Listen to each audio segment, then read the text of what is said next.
Originally, I was going to come and give you a speech, but I'm getting bored by my own speeches. And I thought it would be more interesting and important that you had some people up here who knew about criminal justice from a legal perspective, who have experienced the criminal justice system.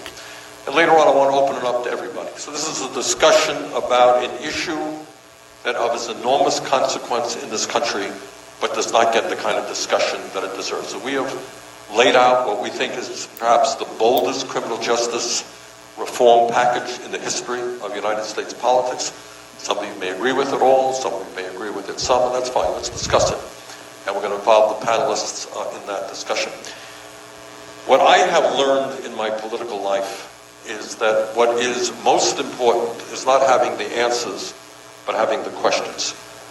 And sometimes you ask questions which may seem to some to be dumb bunny questions. Why are you asking such a dumb question?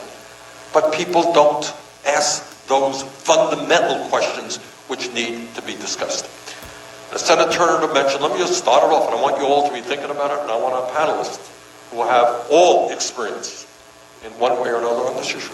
Here's a question. You don't see it much on the TV. You don't read about it in the papers. It's a very simple question. We are the wealthiest country in the history of the world. That's a fact. Yet we have more people in jail and in the criminal justice system on probation and on parole, by far, ain't even close, than any other major country on earth. I want you to think about it. China is a country 4 times our size. It is a communist, authoritarian country that does not tolerate dissent particularly well. 4 times our size, we have more people in jail than China does. And the folks that we have in jail are disproportionately poor, disproportionately minority, African American, Latino, Native American.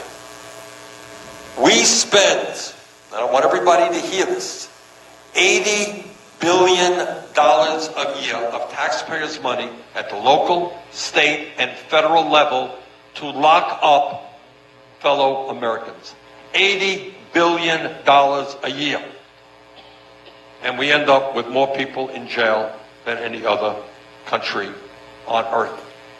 So let me start off this discussion and lay it out to the panel, and I want all of you to be thinking about it.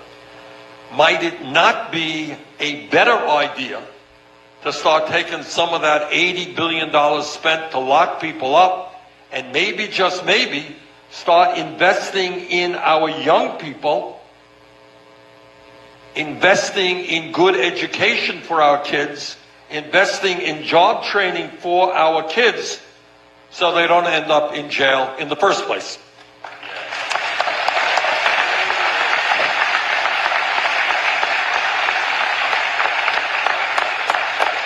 And then I want to add to that the issue of what happens to people who serve time, do their time in jail.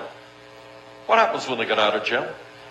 Do they have the education? Do they have the income? Do they have the jobs? Do they have the housing that they need to get their feet on the ground so they don't fall into the same environment which got them into jail in the first place, or rather allows them to integrate themselves into civil society and become good citizens? Why do we have such a high rate of recidivism, people who leave jail and end up coming back into jail? So let me start with that question. We have more people in jail than any other country on earth. We're spending $80 billion a year. Can we invest that money in better ways than we currently do to keep people out of jail and to make sure that if they are in jail, when they come out, they don't go back into it? Who wants to start on the film? Introduce yourself and Good afternoon. Your experience and so forth. Good afternoon, everybody. Good afternoon. That's for y'all. Y'all, everybody. You all are everybody. My name is Philip Agnew. I'm a national surrogate for the Sanders campaign. And I come to this movement to elect Bernie Sanders from an organizing background. In 2012, after the murder of Trayvon Martin, I co-founded an organization